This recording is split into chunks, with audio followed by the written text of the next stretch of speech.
Hello, in front of me I've got Samsung Galaxy M14. In this video I'll show you how to find File Manager.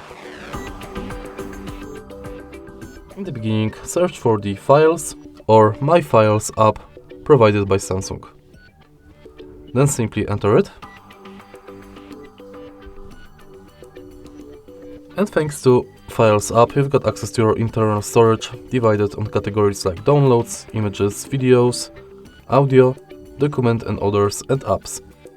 Next, you can go to your favorites and save folder. Then, you can go to internal storage.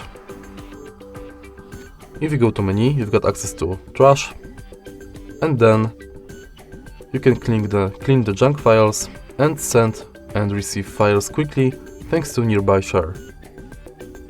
And that's basically it. If you find this video helpful, please leave like, comment and subscribe.